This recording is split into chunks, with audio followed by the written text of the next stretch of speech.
குருநாகலில் கண்டெடுக்கப்பட்ட இந்த சிசு தொடர்பான சம்பவம் தான். இந்த குழந்தையானது ஜெர்மன் தம்பதியினரால் தத்தெடுக்கப்பட்டு விட்டது என தெரிவித்து ஒரு பதிவொன்று சமூக ஊடகங்களில் பகிரப்பட்டது.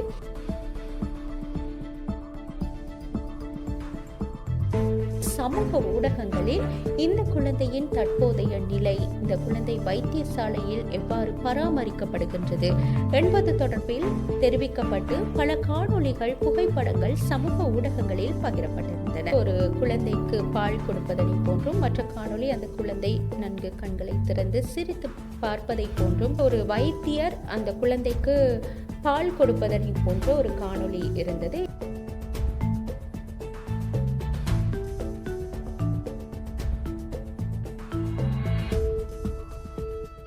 வணக்கம். கடந்த வாரம் சமூக ஊடகங்களில் பகிரப்பட்ட போலியான மற்றும் திரிவுபடுத்தப்பட்ட தகவல்களின் உண்மைத்தன்மையினை கண்டறிந்த ஆய்வு அறிக்கையின் தொகுப்பினை இன்று நாம் உங்களுக்கு எடுத்து வந்துள்ளோம். அந்த வகையில் கடந்த 17ஆம் திகதி குருநாகல் பரகதினிய சிங்கப்பூர பிரதேசத்தில் வயல்வெளியொன்றிலிருந்து பிறந்து 2 நாட்களேயான பச்சிளம் குழந்தையொன்று கண்டெடுக்கப்பட்டது. இந்த சம்பவமானது பல்வேறு ஊடகங்களில் செய்தியாக இந்த அளவிற்கு வெளியாகியிருந்தது. அதனைத் தொடர்ந்து சமூக ஊடகங்களில் இந்த குழந்தையின் தற்போதைய நிலை, இந்த குழந்தை வைத்தியசாலையில் எவ்வாறு பராமரிக்கப்படுகின்றது என்பது தொடர்பில் தெரிவிக்கப்பட்டு பல காணொளிகள், புகைப்படங்கள் சமூக ஊடகங்களில் பகிரப்பட்டிருந்தன. அந்த வகையில் முதலில் பகிரப்பட்ட 2 காணொளிகள் தொடர்பில் நாம் ஆராய்ந்த போது, ஒரு காணொளியானது ஒரு குழந்தைக்கு பால் கொடுப்பதனை போன்றும், மற்ற காணொளி அந்த குழந்தை நன்கு கண்களை திறந்து சிரித்து பார்ப்பதை போன்றும் காணப்பட்டது. இதன் உண்மைத்தன்மையினை கண்டறிவதற்காக நாம் இந்த காணொளிகளின் சில காட்சிகளை புகைப்படங்களாக மாற்றி ரிவர்ஸ் இமேஜ் தேடுதலுக்கு உட்படுத்திய போது, தற்போது நீங்கள் இந்த பார்க்கும் இந்த காணொளியானது இஹான் ஐசல் என்ற ஒரு இன்ஸ்டாகிராம் பக்கத்தில் ஏப்ரல் மாதம் 26ஆம் திகதி பதிவேற்றம் செய்யப்பட்ட ஒரு காணொளியாகும். இந்த இன்ஸ்டாகிராம் பக்கத்தில் இந்த குழந்தையின் வேறு காணொளிகளும் காணப்பட்டதனை எம்மால் பார்க்க முடிந்தது. அதே போன்று நீங்கள் தற்போது பார்க்கும் இந்த காணொளியானது போன் கியூட் பேபிஸ் என்ற ஒரு யூடியூப் பக்கத்தில் கடந்த 15ஆம் திகதி இந்த காணொளியானது பதிவேற்றம் செய்யப்பட்டிருந்தது. இவை இரண்டையும் பார்க்கும் போது இந்த உண்மையான, அதாவது குருநாகலில் வயல்வெளியில் கண்டெடுக்கப்பட்ட சிசுவானது கடந்த 17ஆம் திகதியே கண்டெடுக்கப்பட்ட நிலையில் இந்த காணொளிகள் அதற்கு முந்தைய காலகட்டங்களில் பதிவேற்றம் சமூக வலைத்தளங்களில் பதிவேற்றம் செய்யப்பட்டிருந்தது.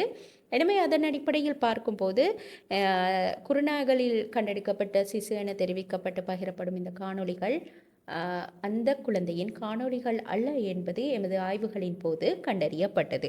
அதே போன்று மேலும் சில காணொளிகளும் இந்த குழந்தையினுடையது என தெரிவித்து சமூக ஊடகங்களில் பகிரப்பட்டிருந்தமையினை எம்மால் காண முடிந்தது. 2 காட்சிகள் ஒன்றாக இணைக்கப்பட்டு உருவாக்கப்பட்ட ஒரு காணொளியாக இருந்தது. அதில் நாம் முதலில் ஒரு வைத்தியர் அந்த குழந்தைக்கு பால் கொடுப்பதனை போன்ற ஒரு காணொளி இருந்தது. இதனையும் நாம் ரிவர்ஸ் இமேஜ் தேடுதலுக்கு உட்படுத்தி ஆய்வினை மேற்கொண்ட போது இந்த காணொளியானது மே மாதம் 11ஆம் திகதி அந்த குறித்த வைத்தியரின் இன்ஸ்டாகிராம் பக்கத்தில் பதிவேற்றம் செய்யப்பட்ட ஒரு காணொளியாகும். இது இந்தியாவில் இடம்பெற்ற ஒரு சம்பவம் என்பதும் எமது ஆய்வுகளின் போது கண்டறியப்பட்டது. அதே போன்று மற்ற காணொளியில் இருந்த முதலாவது காட்சியானது இலங்கையில் உள்ள ஒரு குடும்ப நல உத்தியோகத்தர் ஒரு குழந்தையை சீராட்டுவதனை போன்ற அந்த காணொளி இருந்தது. இருப்பினும் இது இலங்கையில் இடம்பெற்ற ஒன்றாக இருந்தாலும் இது குருநாகல் வைத்தியசாலையில் அந்த குறித்த குழந்தைக்கு இடம்பெறும் செயற்பாடுகள் அல்ல என்பதும் கண்டறியப்பட்டது. அந்த குடும்ப நல உத்தியோகத்தினரின் டிக்டாக் பக்கத்திலும் இந்த காணொளியானது பதிவேற்றம் செய்யப்பட்டிருந்தது. அதே போன்று அதில் உள்ள மற்ற காணொளியை பார்க்கும்போது இது மீண்டும் போன் கியூட் பேபிஸ் என்ற அந்த யூடியூப் தளத்தில் பதிவேற்றம் செய்யப்பட்ட ஒரு காணொளி. இதுவும் வெவ்வேறு காலகட்டங்களில் பதிவேற்றம் செய்யப்பட்டிருந்தது. எனவே இந்த காணொளியும் அந்த குழந்தையினுடையது அல்ல என்பது உறுதியானது. இவ்வாறு ஒரு குழந்தையானது கண்டெடுக்கப்பட்டுள்ளது. இந்த குழந்தையினுடைய ஐடென்டி, அதாவது இந்த குழந்தை யார் என்பது, இந்த குழந்தையினுடைய தாய் யார், இந்த குழந்தையினுடைய பின்னணி என்னவென்று இதுவரை யாருக்கும் தெரியாத நிலையில் இந்த குழந்தையினுடைய காணொளி என பகிரிடும் காணொளிகள் தவறாக உள்ளது. இது முற்றிலும் ஒரு தவறான செயற்பாடாகவே கருதப்படுகிறது. அதாவது ஒருவருடைய ஐடென்டிட்டியை, ஒருவருடைய அடையாளத்தை இன்னொருவர் எடுத்துக்கொள்வது என்பது மிகவும் தவறான ஒரு செயல். அது பெரியவர்களுக்கு மாத்திரம் உரிய ஒரு விடயம் அல்ல. அந்த ஐடென்டிட்டி, அந்த அடையாளம் என்பது ஒரு குழந்தைக்கும், ஒரு பச்சிளம் குழந்தையானாலும் அவருக்கும் உரிய ஒரு விடயமே. தற்போது சில பிரதான ஊடகங்கள் கூட செய்திகளை எவ்வாறு சேகரிக்கிறது என்று பார்க்கும்போது அவை இந்த சமூக வலைத்தளங்களூடாகத்தான் சில செய்திகளை பிரதான ஊடகங்களும் சேகரிக்கின்றது என்று தெரிகின்றது. காரணம், ஒரு பிரபல பத்திரிகையின் ஃபேஸ்புக் பக்கத்திலும் இந்த காணொளிகள் இந்த குழந்தையினுடையது என்று தெரிவித்து அவர்களுடைய ஃபேஸ்புக் பக்கத்தில் பதிவிட்டிருந்தார்கள். அதன் பின்னர் இவர்கள் உண்மையை கண்டறிந்ததன் பின்னர் அந்த காணொளியானது அவர்களின் பக்கத்திலிருந்து நீக்கப்பட்டிருந்தது. எது எவ்வாறாயினும் நாம் முதலில் ஃபேஸ்புக் பக்கத்திலேயே ஒரு காணொளியோ, ஒரு புகைப்படமோ, ஒரு தகவலோ வந்தால் அது ஊடகங்களில் பகிரும் போது நாம் முக்கிய கவனம் செலுத்த வேண்டும். இதனுடைய பின்னணி என்ன? ஒரு குழந்தை கண்டெடுக்கப்பட்டுள்ளது. அந்த குழந்தை பிறந்து வளரும் காலத்தில் அந்த குழந்தைக்கு இந்த சம்பவங்கள் பாதிக்கக்கூடாது என நாம் எண்ண வேண்டும். நாம் நமது சமூக வலைத்தளங்களின் ரீச்சை அதிகரித்துக் கொள்வதற்காக அழகான வேறு குழந்தைகளின் புகைப்படங்களை, காணொளிகளை இந்த குழந்தை என தெரிவிப்பது மிகவும் தவறான ஒரு செயற்பாடு. இது நமது குழந்தைக்கு நடந்தால் நாம் ஏற்றுக்கொள்வோமா என்ற விதத்தில் நாம் இதனை பார்க்க வேண்டும். அந்த வகையில் தற்போது மற்றுமொரு தகவலை பார்த்தோமானால், இந்த குறித்த குருநாகலில் கண்டெடுக்கப்பட்ட இந்த சிசு தொடர்பான சம்பவம் தான் இந்த குழந்தையானது ஜெர்மன் தம்பதியினரால் தத்தெடுக்கப்பட்டு விட்டது என தெரிவித்து ஒரு பதிவொன்று சமூக ஊடகங்களில் பகிரப்பட்டது. இது தொடர்பில் நாம் உண்மையை கண்டறிவதற்காக ஊடகங்களில் ஆராய்ந்த போது ஊடகங்களில் வேறு நாட்டினர் முன்வருவதாக தெரிவித்து செய்திகள் ஊடகங்களில் வெளியாகியிருந்தன. அதே சந்தர்ப்பத்தில் தத்து கொடுக்கப்பட்டு விட்டது என்ற தகவல் எங்கும் வெளிவந்திருக்கவில்லை. எனவே நாம் இந்த குழந்தையை மீட்டெடுத்த மாவத்தகம போலீசாரிடம் இது குறித்து நாம் வினவியிருந்தோம். வினவிய போது அவர்கள் தெரிவித்த ஒரு விடயம், இந்த தாய், அதாவது இந்த குழந்தையின் தாயை தேடும் பணிகள் இன்னும் இடம்பெற்று கொண்டு இருப்பதாகவும், இந்த குழந்தையின் பின்னணி விவரங்களும் தேடப்பட்டு வருவதாகவும், இந்த குழந்தையின் அடையாளம் இன்னும் சரியாக உறுதிப்படுத்தப்படாத விடத்து இந்த குழந்தையை எவ்வாறு தத்து கொடுப்பது என்பது குறித்து அவர்கள் கேள்வி எழுப்பியிருந்தனர். அதே போன்று இந்த குறித்த குழந்தை கண்டெடுக்கப்பட்ட சந்தர்ப்பத்தில் மகளிர் விவகார அமைச்சர் போல்ராஜ் அவர்கள் தெரிவித்த ஒரு விடயம்தான், குறித்த குழந்தையை விட்டு சென்ற தாய் மீண்டும் வந்து இந்த குழந்தையை தான் பொறுப்பேற்பதாக தெரிவித்தால் அவருக்கான வசதிகளை வழங்கி இந்த குழந்தையை அவரே வளர்ப்பதற்கான தேவையான ஏற்பாடுகளை செய்து தரப்படும் என்றும் அவர் தெரிவித்திருந்தார்.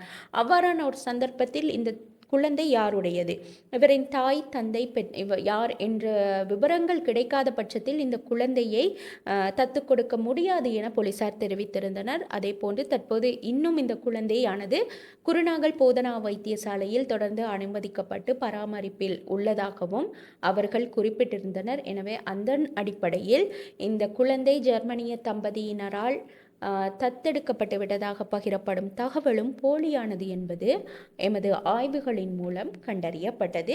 இந்த வாரம் முழுவதும் பிரதானமாக சமூக ஊடகங்களில் இந்த குழந்தையை வைத்து பல போலியான மக்களை ஏமாற்றும் விதத்திலான பல காணொளிகள், புகைப்படங்கள், தகவல்கள் பகிரப்படுகின்றது. எனவே மக்களே, நீங்கள் மிகவும் அவதானமாக செயற்பட வேண்டும். அதாவது முக்கிய விடயம் என்னவென்றால், இது தொடர்பான உண்மை தெரியாமல் இது ஒரு சாதாரணமாக காணொளி தானே என்று பகிராதீர்கள். இது உண்மையில் இந்த குழந்தையின் காணொளியா அல்லது புகைப்படமா அல்லது இந்த குழந்தை தொடர்பான தகவலா என்பதனை உறுதிப்படுத்தி கொண்டு அதன் பின்னர் இது தொடர்பில் சமூக ஊடகங்களில் உங்கள் தகவல்களை பகிரலாம் என்பதுவே எமது வேண்டுகோள்.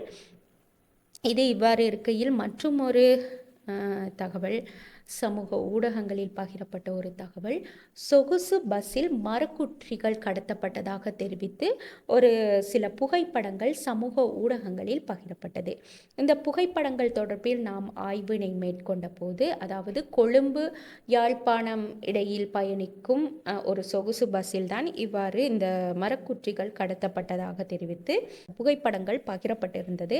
எனவே நாம் இது தொடர்பில் ஆராய்ந்த போது ஃபேஸ்புக் பதிவானது இந்த புகைப்படங்களையும் இந்த செய்தியையும் வைத்து அருகில் ஒரு லிங்க் கொடுத்திருந்தார்கள். அதனை கிளிக் செய்தவுடன் இது லங்காஃபோ என்ற ஒரு செய்தி இணையதளத்திற்குள் உட்சென்றது. இது என்னவென்றால், இவ்வாறான செய்திகளை பகிர்ந்து அதனூடாக அவர்களின் இணையதளத்திற்கு வரும் வாசகர்களின் எண்ணிக்கையை அதிகரிக்கும் ஒரு செயற்பாடாக காணப்பட்டாலும், இது இந்த குறித்த புகைப்படங்களானது, அதாவது அண்மையில் பல கடத்தல் சம்பவங்கள் இந்த பஸ் ரூட்டில், அதாவது இந்த பஸ் பயணிக்கும் மார்க்கங்களில் இடம்பெற்றாலும், இந்த சம்பவமானது 2016ஆம் ஆண்டு இடம்பெற்ற ஒரு சம்பவத்தினுடைய புகைப்படங்கள் என்பது எமது ஆய்வுகளின் போது உறுதியானது. அதே போன்று நாம் இது தொடர்பில் பிராந்திய ஊடகவியலாளர்களிடமும் வினவிய போது அவர்களும் தெரிவித்த ஒரு விடயம், அண்மையில் இந்த சொகுசு பஸ்களில் இவ்வாறு மரக்கடத்தல்கள் இடம்பெற்றதாக தெரிவித்து ஒரு தகவல் செய்திகள் எதுவும் பதிவாகவில்லை என்று அவர்கள் தெரிவித்திருந்தார்கள். அதே போன்று நாம் யாழ் போலீஸ் நிலையத்தை தொடர்பு கொண்டு வினவிய போதும் அவர்கள் தெரிவித்த ஒரு விடயம், இந்த குறித்த புகைப்படங்கள் 2016ஆம் ஆண்டு கொழும்பு யாழ் சொகுசு பஸ் ஒன்றில் இவ்வாறான மரக்குற்றிகள், அதாவது முதிரை மரக்குற்றிகள் கடத்தப்பட்டதாக தெரிவிக்கப்பட்ட ஒரு செய்தி இருந்ததே தவிர, தற்போது இந்த புகைப்படங்கள் அந்த காலகட்டத்தில் அந்த சம்பவத்தோட தொடர்புடைய புகைப்படங்கள் எனவும், தற்போது அண்மையில் இவ்வாறு சொகுசு பஸ்களில் மரங்கள் கடத்தப்பட்டமை தொடர்பில் எந்த முறைப்பாடுகளோ எந்த தகவல்களோ பதிவாகவில்லை என தெரிவித்தனர். இருப்பினும் பல கடத்தல் சம்பவங்கள் இடம்பெற்று இருக்கின்றன. ஆனால் இந்த குறித்த புகைப்படங்கள் 2016ஆம் ஆண்டு இடம்பெற்ற ஒரு கடத்தல் சம்பவத்துடன் தொடர்புடைய புகைப்படம் என்பதுவும் எமது ஆய்வின் போது உறுதியானது. அந்த வகையில் இந்த வாரம் இதனை விடுத்து பல்வேறு தகவல்கள் எமது இணையதளத்திற்கு, அதாவது ஃபேக்ட்ரசண்டோ ஸ்ரீலங்கா என்ற எமது இணையதளத்திற்கு நீங்கள் செல்லும் பட்சத்தில் உங்களுக்கு பார்க்கக்கூடியதாக இருக்கும். இது தற்போதைய நேரத்தை கருத்திற்கொண்டு நாம் சுருக்கமாக வழங்கிய சில ஆய்வறிக்கைகள் மாத்திரமே. அதே போன்று உங்களுக்கு இணையதளத்திற்கு சென்று இதனை படிப்பதற்கு நேரமில்லை என்று நீங்கள் எண்ணும் பட்சத்தில் எமது ஃபேக்ட்ரசண்டோ ஸ்ரீலங்கா எமது யூடியூப் தளத்திற்கு செல்லும் பட்சத்தில் நீங்கள் இந்த ஆய்வறிக்கைகளுடைய காணொளிகளை உங்களுக்கு காணக்கூடியதாக இருக்கும். அதே போன்று எமது டிக்டாக் பக்கத்திலும் இந்த காணொளிகள் வெளியிடப்படும், அதனையும் நீங்கள் பார்த்து கொள்ளக்கூடியதாக இருக்கும். மேலும் எமது வாட்ஸ்அப் சேனல் உள்ளது. அந்த வாட்ஸ்அப் சேனலை நீங்கள் ஃபாலோ செய்து வைத்து கொண்டீர்கள் என்றால் நாம் அன்றாடம் வழங்கும் உண்மை கண்டறியும் ஆய்வு கட்டுரைகளை உங்களுக்கு படிக்கக்கூடியதாக இருக்கும். மேலும் உங்களுக்கு உங்களின் தொலைபேசிகளில், அதாவது உங்களின் சமூக வலைத்தளங்களில் நீங்கள் பார்க்கும் தகவல்கள் தொடர்பான உண்மையை கண்டறிய வேண்டும், அது தொடர்பான உண்மை என்னவென்று அறிய வேண்டும் என்று நீங்கள் எண்ணினால் எம்மை தொடர்பு கொள்ளலாம். 077-1514-696 என்ற எமது தொலைபேசி இலக்கத்தினூடாக தொடர்பு கொண்டு உங்களுக்கு இது போன்ற ஏதும் சந்தேகங்கள் இருந்தால் எமக்கு அதனை அறிய தரலாம். அதே போன்று உங்களுக்கு இவ்வாறான கிளைம்ஸ் இருக்கும் பட்சத்தில் நீங்கள் இதே இலக்கத்திற்கு வாட்ஸ்அப் மூலமும் எங்களுடன் தொடர்பு கொள்ளலாம். எனவே மீண்டும் ஒரு நிகழ்ச்சியில் சந்திக்கலாம். வணக்கம்.